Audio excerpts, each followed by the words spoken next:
Hi guys, Claudia Boleyn here. So today it's a political video, and I know I haven't done one of these for a while, but it's because I like to research them, and I'm also, I'm learning when it comes to politics. Like, I sound like Kate Middleton going to the food bank. I'm just learning. But it is something I feel really passionately about, and I feel like it ties into everything else that I talk about on this channel. So for example, if you're new and you found me because I make videos about the smear campaign directed at Harry and Meghan, I have a very deep understanding, I believe, and I sound really arrogant, but like I feel like I understand that dynamic, not just in like a family system situation or in an abusive relationship. If you look at that model of control and we smear people that we think are like too progressive or a threat to us, or a threat to, significant institutions, you're going to see the same thing repeated like across the board. So with Harry and Meghan, it's very much they're smearing them because they are coming up against a British institution, which is monarchy. And also just by like Meghan existing and Meghan and Harry's kids existing, like it says something even against like their will. It's not like they set out to get together for this reason, but because they exist as a mixed race couple in that institution, they didn't really stand a chance unless Meghan was going to consent to be their token person of colour, which of course, knowing Meghan, that's not something that she would have been willing to do, and nor should she have had to do that. But we see the same thing happening with UK politics. So I don't really need to describe this to you if you're someone who's here because of UK politics and you follow me for that stuff. And I hope that you're not too put off by this stuff I've been doing recently about Harry and Meghan. That is my grandma. I'll be back. Yeah, that was my grandma. We're going to lunch. Okay. And actually, as a sort of side note here, sorry to be all over the place. So I obviously do have like some issues with like eating disorder, etc., that kind of stuff, which I don't want to get into in this video because this is not that kind of video. It's not a happy video. It's not a happy video. This is a political video. But I want to make some videos about disordered eating and all those kind of things. So just watch this space. There'll be like a ton of different stuff and you'll never know what's coming. Part of the excitement of the channel. You never know what's coming next. But yeah, so in terms of the smear campaigns, like what we're seeing in UK politics is the smearing of Jeremy Corbyn. And I see really clear parallels, and I'm not the only one who's seen it, between what they're doing to Harry and Meghan and what they're doing to Jeremy Corbyn. Not because Harry and Meghan and Jeremy Corbyn are like the same politically, although Jeremy Corbyn has spoken very kindly of Harry and Meghan and has reached out to them, actually did speak about how he recognised the racism that Meghan had faced. Whereas Keir Starmer, who's going to be the subject of this video, who's our current leader of the opposition, who has basically done, I'm sorry to bring everything back to like everything else, like that's the way my brain works because I'm neurodivergent, like everything connects in my mind. Does it make sense to you? Maybe not. I don't know, it makes sense to me.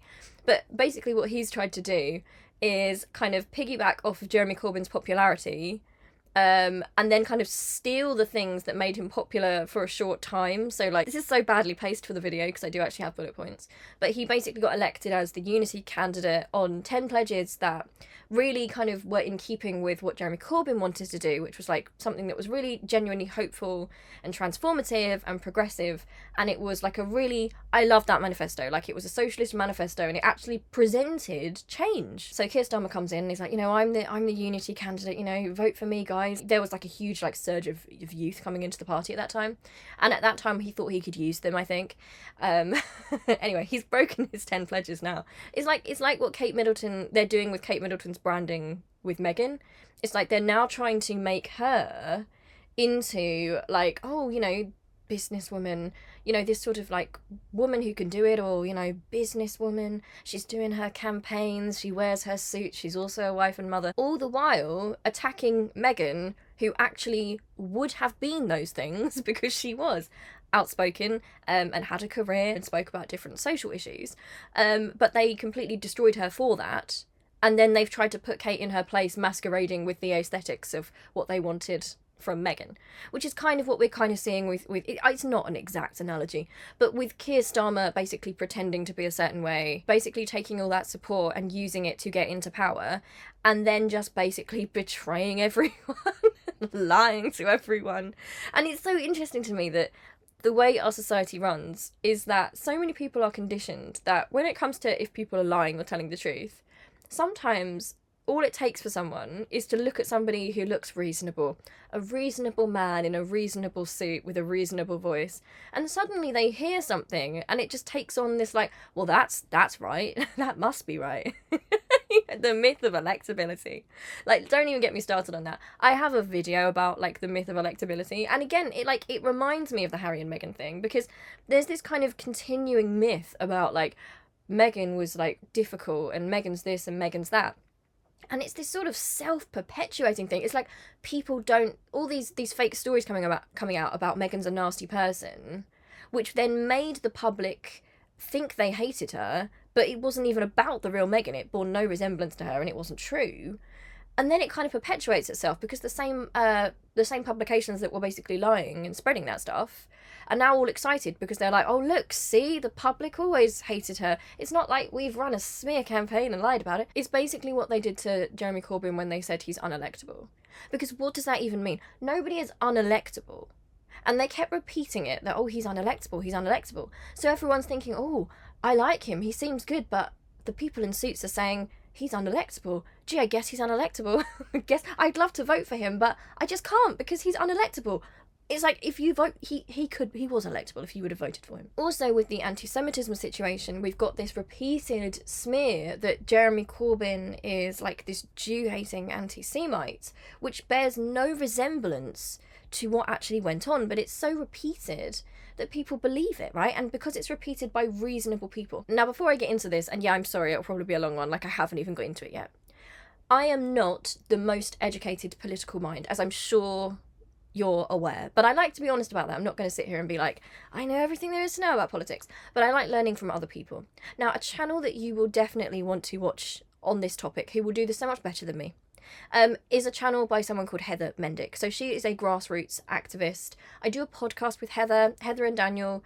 We do the Complaints on a Plate podcast at the moment. Heather is like so straightforward and knowledgeable about like the system, basically the systems of politics and activism and all that stuff, which I'm still trying to get a handle on. Like, I have ideas, I have ideals, and I'm trying to figure things out, but she really has lived it, and she knows it, and she explains it very well.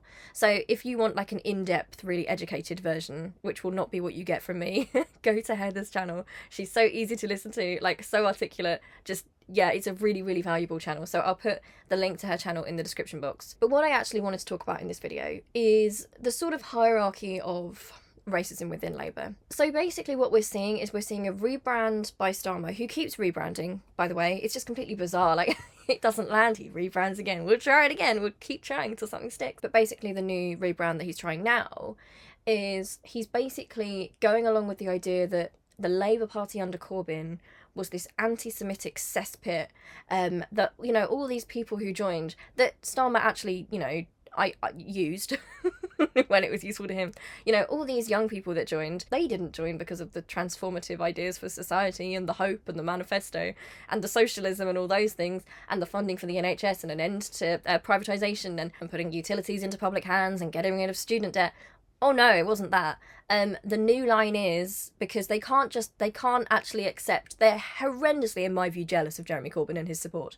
They're constantly trying to emulate him. So all they do is they try and drag him down. And I spoke about this in a video about Meghan and Kate, actually, because it's a dynamic like that you see in abuse situations, where sometimes if someone doesn't have a lot to give themselves, they kind of will brand themselves as the sort of, at least I'm not them. That's kind of what Starmer's doing, because he doesn't have policy. You can't trust anything he says, because, you know, he'll say one thing one day and say something else the next. And it's actually got to a point where it happens so often that people really don't hold him to account for it. You know, I know that in some interviews, you know, journalists are finally starting to say, but what about your 10 pledges? Like, didn't you lie? Starmer just sits there so calmly, like, he triggers me. His very being, and I'll explain why.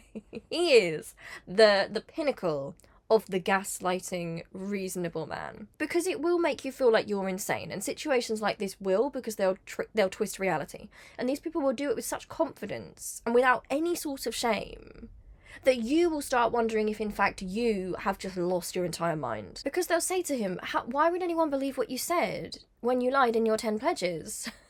I didn't lie in my 10 pledges.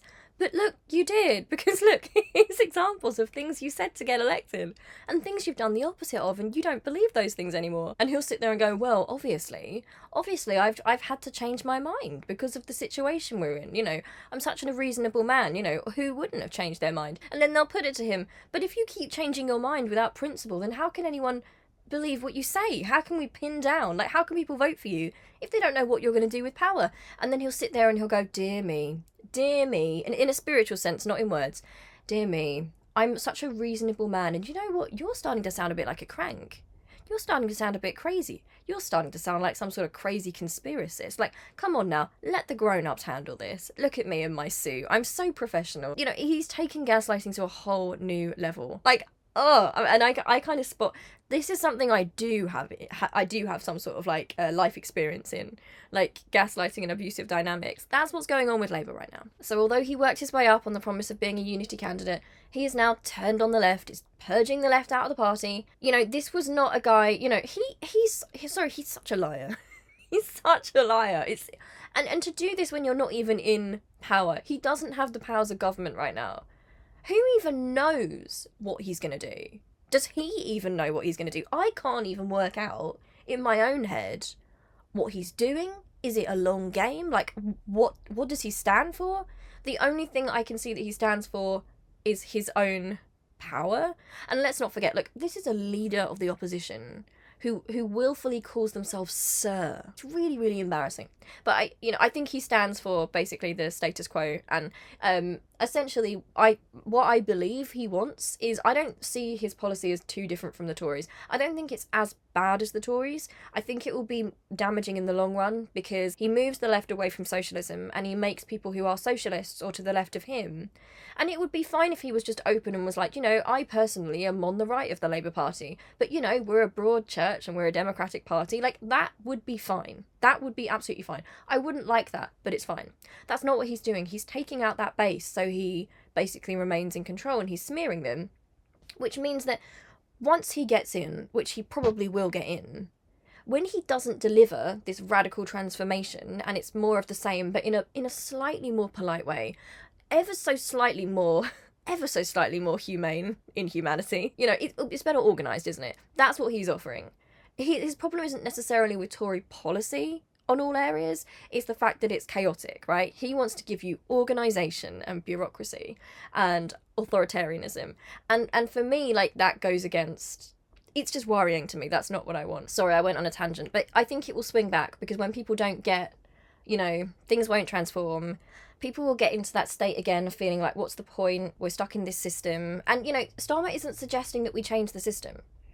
I could deal with it if he was like, you know what, you know, once I'm there, I'm going to make things more democratic, I'm going to get rid of this first past the post system, and I'm going to make sure that people are represented. He has no interest in doing that because it goes against what he wants. And we've seen time and time again, he gets involved in internal party matters as the leader to basically dictate what goes on in, like, local branches of the party, like some sort of dictator. Like, this is supposed to be democracy.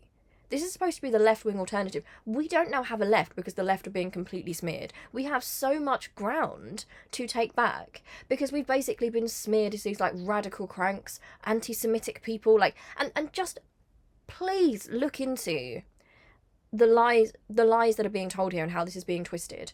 There are so many. If you're the wrong sort of Jew in this party, if you are a left-wing Jew, if you're a socialist Jew, if you're a Jewish person who dares to be anti-Zionist and talks about Palestinian rights, and of course, think about it, I mean, if you are Jewish, if you look at what Israel's doing, what the state of Israel is doing right now, part of the problem is that they are trying to, or certain Zionists are trying to make Israel the kind of, the representative of Jewish people, right, in the world. Which, to me, I just think is incredibly dangerous, because a state doesn't represent, like, a whole group of people, and to me that puts a lot of Jewish people in danger, because what Israel is doing there is settler colonialism, ethnic cleansing.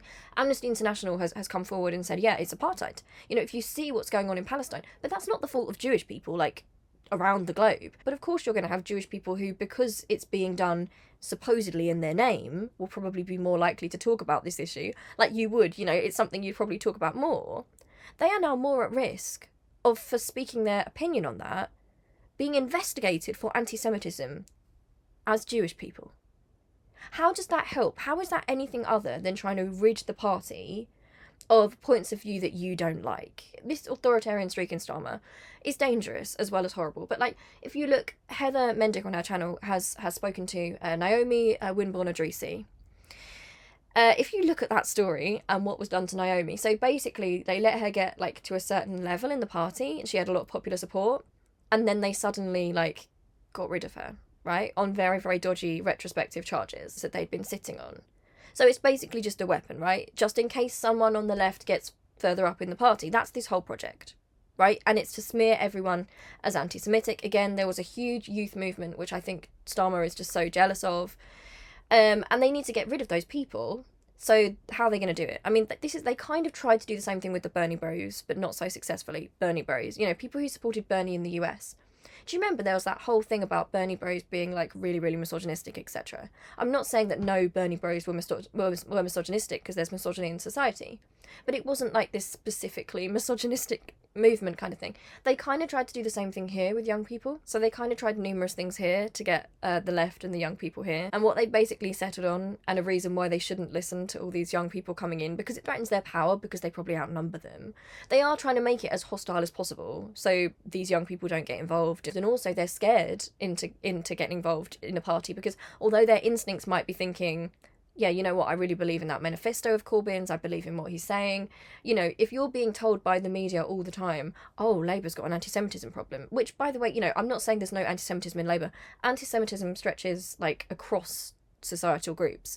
It wasn't specifically Labour, though, that had a hotbed of anti-Semitism, and they didn't find that in any of the reports. But that's how it's being presented, as if it is this really rabid anti-Semitic, like specifically anti-Semitic party. So young people aren't going to want to go near that. And also it's a way to say, yeah, all those people that joined with Jeremy Corbyn, like, no, you know, it wasn't because he was electable or likeable or people liked his policy. They need an excuse to change things. They need an excuse to go central or right. They'd call it central. I'd say it's to the right.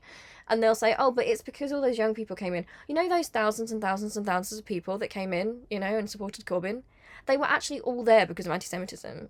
Like, I mean, I, for one, only joined. I didn't care about politics at all until I found a party that was so full of anti-Semitism, and I felt that place where I could really, really, you know, display my Jew hate was Jeremy Corbyn's Labour Party. Who thinks like that?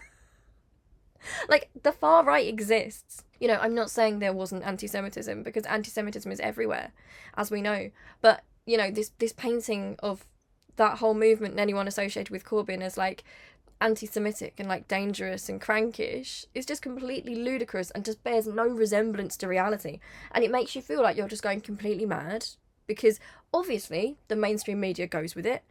All these reasonable people like to be this reasonable club of grown-ups. And unfortunately, anyone who unsettles that system, anyone who questions authority, questions the ways things are done, is going to be basically painted. I mean, throughout history, people who've made change have been at the time painted as like cranks and radicals. They faced a lot of oppression. They've been smeared. They've had life made very, very difficult for them. And then the nerve that these people have is that when society changes because of these people and their actions, they sit there and act like, oh, aren't we wonderful? You know, we just progressed so naturally here. No, people actually did have to take a stand.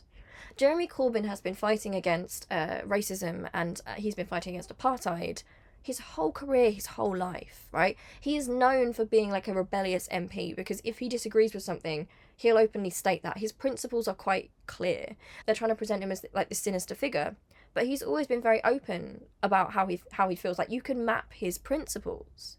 There's no surprises with Jeremy Corbyn. Like, he has principles, he sticks to them, he can explain them. But what they've had to do here in order to get power, and it's such a wicked thing to do, is they've made anti-racists into the racists in the public eye, so they've turned everything around.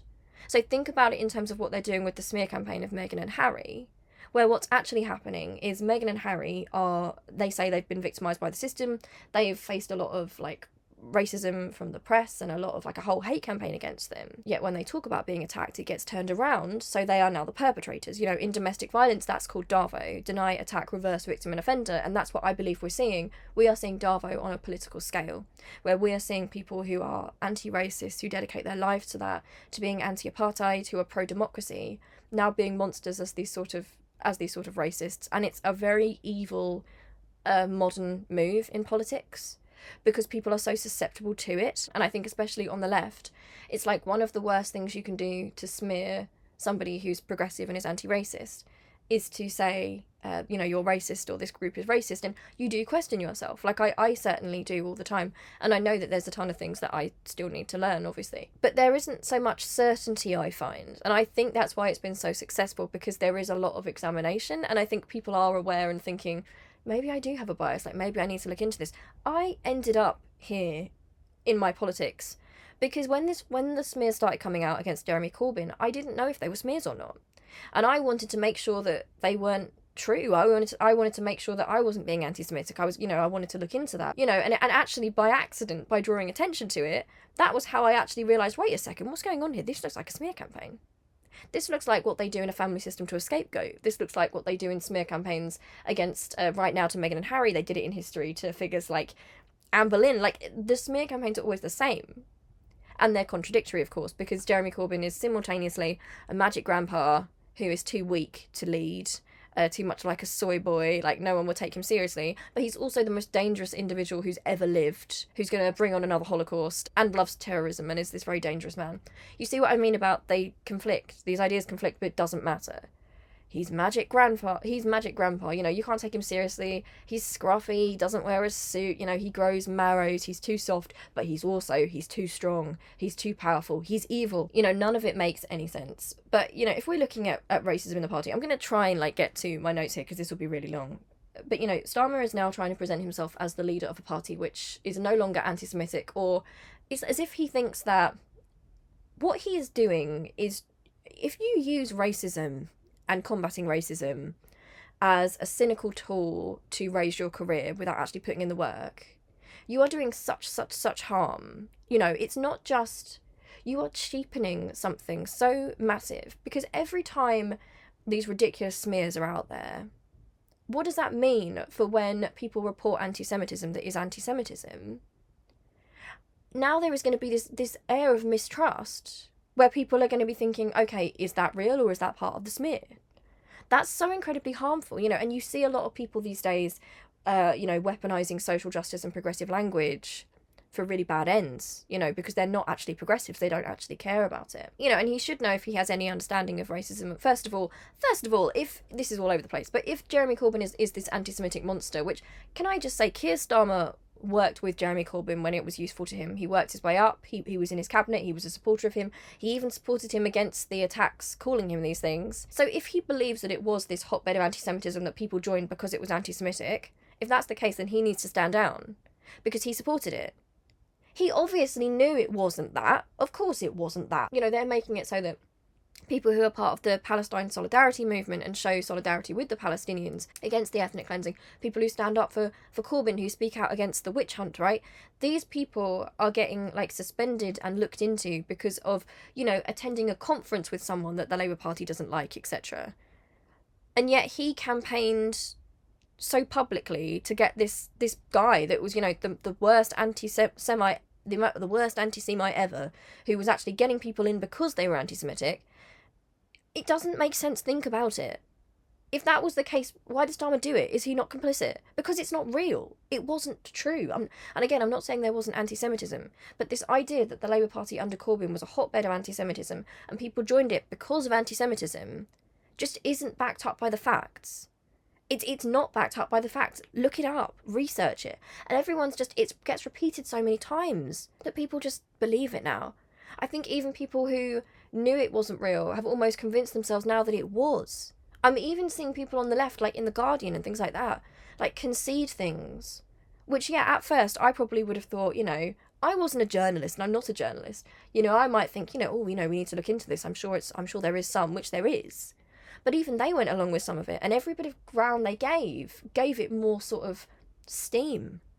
And now it's an absolute nightmare even getting into a conversation about how this happened, because it's got to a point where if you say that, you get smeared as a crank or dangerous or a terrorist sympathiser or anti-Semitic. And, luckily for me, I'm not a member of the Labour Party. If I was, I would have been kicked out a long time ago. But Keir Starmer is acting like, oh, it's all fine now, I'm in charge of the Labour Party. Your Labour Party is putting Jews on trial, right? It is expelling more Jewish members because they're the wrong sort of Jew. That's what's happening. Jewish people are going to be more likely, I'd imagine, to speak about this topic, right? And they are now being targeted for being the wrong sort of Jew. How absolutely sick is it to put Jewish left-wingers through that, accusing them of anti-Semitism, right? Because they're against Zionism, right? Because they have a right to speak. Anyone has a right to speak on the matter, but like it's especially evil, isn't it? It's especially sick that he's doing that. You know, aren't we supposed to be a party of democracy and conversation? You are hurting that minority, because that minority is more likely to talk about it. It's like, you know, when you talk about matters of race, Shamima Begum, let's talk about that. You know, I speak about that, and I've got a video coming. I want to finish listening to the podcast by Josh Baker before I put my video out, because I want to try and be as accurate as possible. Like, I have a lot of thoughts on it. But the people who are speaking out about that mostly seem to be people of colour and a lot of women of colour, because if you look at what it means for being a citizen or, you know, being made stateless, it puts us in a really bad position where if you can claim nationality from somewhere else, even if you've lived here all your life, you're kind of conditionally British. So you're going to be more likely, someone in my position, you know, someone with mixed heritage is probably more likely to speak about it. I mean, I'd hope loads of people would, but if it affects you directly, you're going to probably speak about it more, which then gets you more vitriol and more hate and trolling, and I've had my share already, and I'll probably get more. You're going to be drawn to that issue to speak, so it's just ridiculous. It's just ridiculous that he's targeting these Jewish people for talking about these things, which, by the way, they're not anti-Semitic. You can see, watch Heather's video on her channel, where she talks about what exactly she's been accused of, and you will see how ridiculous and bureaucratic it is. And the idea is to destroy morale, right? The idea is to make her feel powerless, to make people feel like they're bad, to make other people want to kind of stay away from them. It's this idea of being put on trial like a naughty child for not doing anything wrong. It's so bad. Anti-Semitism doesn't end because you're in charge of the party, and if it was so bad, then what on earth are you still doing here? Like, resign. If you're saying that it was so anti-Semitic under Corbyn, then resign, because you supported him, right? Anyway, so we've got a hideous amount of anti-black racism, right, going on in the Labour Party and other forms of racism, which he's doing nothing about. So Diane Abbott was racially abused by Labour staffers. To my knowledge, like, I don't think any action was even taken.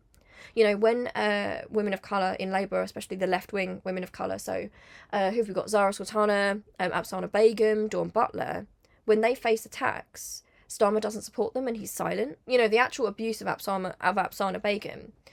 So basically what happened with Afsana Begum is she was in a domestic abuse coercive control situation, and her abuser basically used the protesters of the Labour Party as part of the abuse, right? So as a factional thing, the Labour Party kind of went along with, and I'm probably explaining this really badly, but they kind of went along with this to get rid of her factionally and to cause her further pain, just to get rid of her because she was a problem.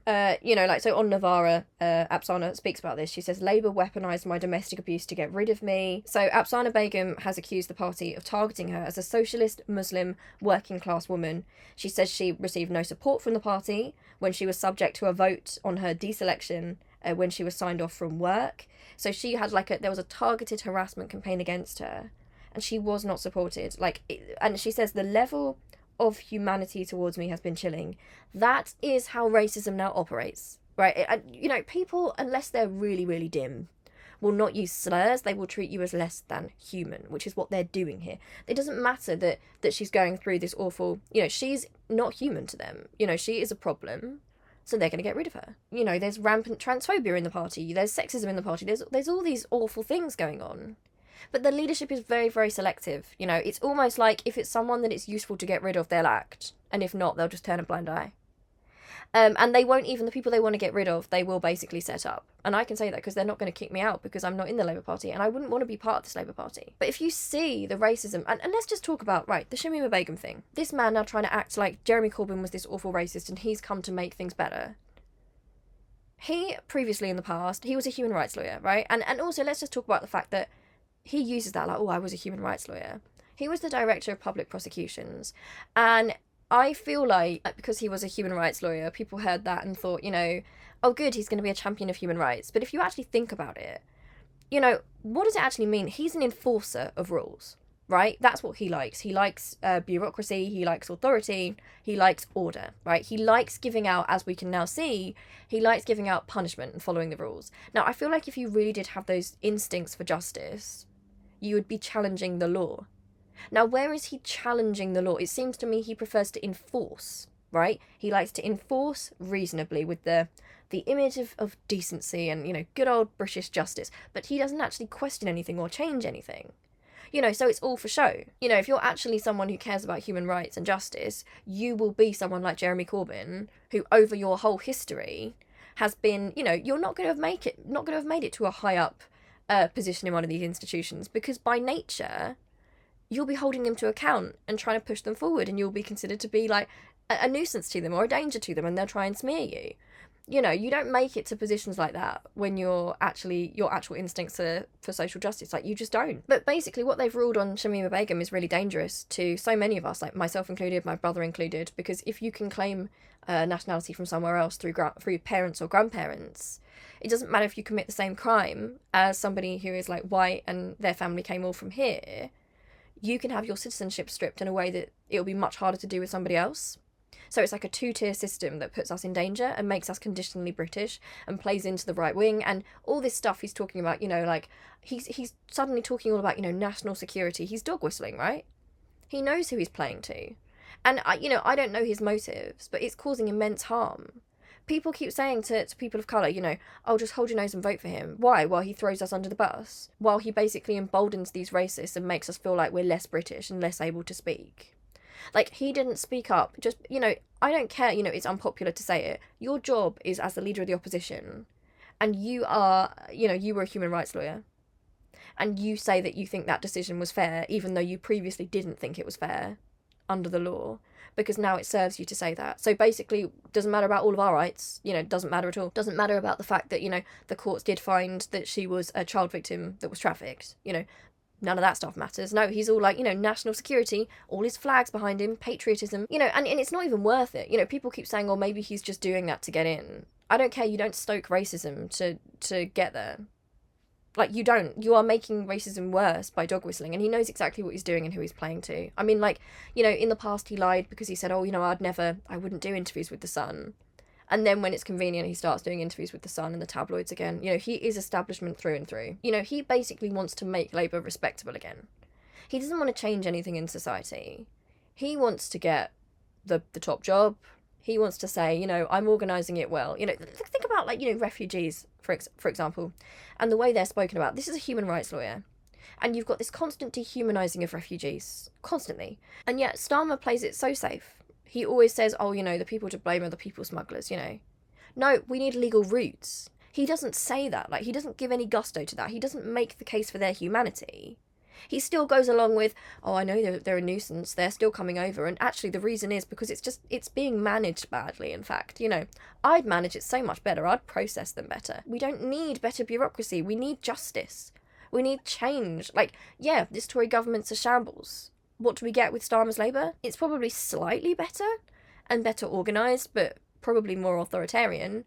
And then when people realise that things aren't going to change, they're just going to swing back to the Tories, and we're going to be stuck in this eternal cycle. And every single time this happens, the left are just going to get pushed further and further out and made to seem more and more radical. The Tories are going to drag us further to the right, and it's just so depressing. Also very interesting that this man who considers himself to be this anti-racist, you know, talking of Meghan, for example, Meghan Markle, he actually has said that he doesn't believe there was racism towards Meghan Markle. This man is incapable of he doesn't understand racism. He can't identify racism. He doesn't stand with, like, Dawn Butler or Zara Sultana or Oksana Begum. When Diane Abbott is being, like, completely obliterated racially, where's his support? There's none. He won't stand up against racists and racism because he wants to play to the tabloids, right, and the people in power. And what does that mean for when he's in power? Yes, it is unpopular sometimes to do the right thing. And that's why people like Jeremy Corbyn spend a lot of their life on the back benches, and then they end up smeared. And in the future, you know, when he's long gone, well into the future, people will look back and say, wow, what a visionary, you know, what a good man. You know, he tried. And at the time, he's getting completely smeared. Listen, this is a speech he made. How a party that has always prided itself on anti-racism, on its commitment to equality, its belief in a better, fairer Britain, could have fallen so far as to betray its own principles, as well as the principles of the country. This man he's got no shame. he's talking about principles. This man is talking about principles and anti-racism. Are you kidding me? He says, today I make you a number of further promises. I mean, what does a promise from Starmer even mean? Like, what is a promise from Starmer? Firstly, that under my leadership there will be zero tolerance of anti-Semitism, of racism or discrimination of any kind. It's a lie. It's a complete lie, because he doesn't do anything about anti-black racism. Islamophobia. He doesn't stand up for our rights, like for people who are mixed. He doesn't stand up. He can't even admit that, oh yeah, there's a bit of racism towards Meghan Markle, which we all know about. Oh, I can't say that, it's unpopular. You know, he can't even say, you know what, maybe there shouldn't be a two-tier citizenship system, because Shamira Begum's the hate figure, and he doesn't want to be unpopular with the tabloids, does he? You know, he doesn't want to stand up for refugees or anything like that. Oh no. How can you have zero tolerance for anti-Semitism when you're putting Jews on trial for being the wrong sort of Jew? He won't even have conversations with these people. It's ridiculous. He says, and secondly, every day I will work ceaselessly to bring this party back to the British people. Heather says this in her video. Which people? Bring it back from who? And because I know who you're playing to. Are those the people you represent? And he says this: we can say firmly, proudly, confidently, the Labour Party has changed, not because it was convenient to do so, not by fiddling around the edges, not just until the next person to lead the party comes along, but permanently, fundamentally, irrevocably. We have changed from a party that looks inward to a party that meets the public gaze, from a party of dogma to a party of patriotism, from a party of protest to a party of public service. Dog whistles. Like, it's absolutely ridiculous. Meeting the public gaze to him means shooting for whatever's popular, and the Tories are dragging us further right. We know that. That does not protect us. That does not protect any of us. Rather than seek to change public perceptions, and I could even understand his argument even if I don't like it, if his aim was to use his position and playing to that group to then change perceptions, but time and time again we've seen that he hasn't done that. He gets to the position of power, and when he actually does have an opportunity to change perceptions using that position, he doesn't do it. So all the people saying, oh, you know, that's the plan, he's not done it so far, has he? It's not people are in denial. That is not his plan. This man just wants the status quo to continue, and for him to become Prime Minister and to be remembered as a very reasonable and respectable man, and of course a complete anti-racist who vanquished terrible racist Jeremy Corbyn. From a party of dogma to a party of patriotism. What does that mean? What's patriotism to you? It worries me so much, you know, this rebrand towards patriotism, this way he's changed his mind on Shamima Begum, the people he's letting get abused so publicly, the women of colour, the Jewish leftists that are being sent out of the party, all this talk of patriotism and that together. You know, he's kind of fawning over the monarchy even. It's just really, really disturbing, and I'm not being dramatic to tell you that it genuinely scares me. It really, really scares me, because he's right in the sense that the way he's changing the party, he's not just done it for while he's in the party. He is making changes, he is purging people, he's changing the processes to mean that there is no hope of the left in the future in that party. How is it going to become a socialist party again? It's just, he's destroyed that. And maybe that's his job, that was the point. He's also said that the Labour Party is unrecognisable from 2019 and it will never go back. It will never be a party captured by narrow interest. It will never again lose sight of its purpose or its morals. What purpose or morals? State them. He can't state them because then he'll get called out for breaking them. And it will never again be brought to its knees by racism or bigotry. It's just such gaslighting, like, on a huge scale. I just can't... Oh my gosh. And if you don't like that, if you don't like the changes that we've made, I say the door is open and you can leave.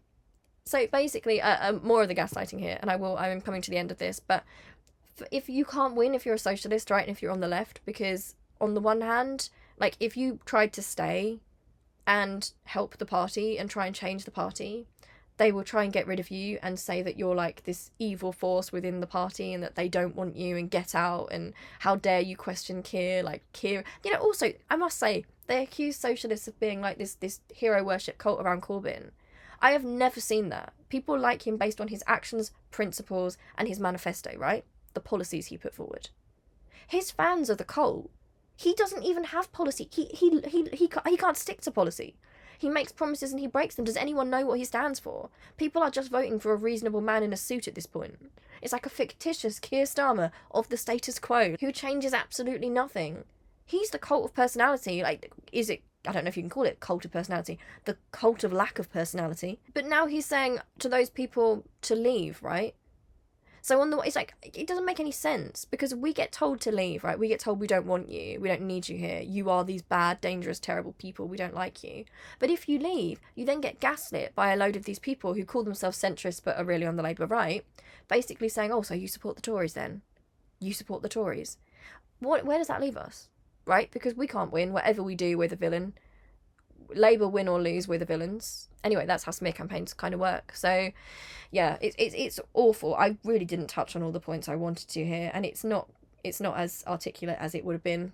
If you watch the videos by someone like Heather, it's so much more informational. But we are seeing a rebrand of this man trying to make himself into an anti-racist, and a real anti-racist being smeared as a racist, and it's just happening right in front of our eyes, and we have to stand our ground, and we have to speak about it. I don't know what we can do, but that's the state of UK politics right now. It's just totally hopeless and depressing, and it is scary, because we lurch further and further to the right, and I feel like we have no protection because we don't have a leader of the opposition that will stand up for what's right. He'll constantly go for what's popular. So if it's popular to be racist, right, if the tabloids put racism out there and the tabloids put bigotry out there, he'll play to that to remain popular. And that doesn't make me feel safe. He'll throw anybody under the bus, any group, he will use them and then throw them under the bus when they're no longer useful to him. He's authoritarian, and he weaponises racism and anti-racist causes for his own political ends, which makes it so much more difficult to deal with racism, right, where we find it, and to discuss it and to have these conversations, because we have to waste all this time trying to decipher all this ridiculous politics, all this ridiculous propaganda and these lies, and having to get through that. Like, it's absolutely appalling. Anyway, thank you for watching this ranty video. It's long, it's not articulate, I'm not the most politically educated, but that's how I feel, and I wanted to kind of speak on it. And I thought it'd be worthwhile because, I've been talking recently about smear campaigns, scapegoats in family systems, scapegoats in the royal family and different institutions, the way we treat whistleblowers, and we're also seeing it in the Labour Party right now. So yeah, it's a very, very dark situation, and I don't know what we're going to do. But anyway, I love you loads, and I will see you soon. Okay, love you, bye.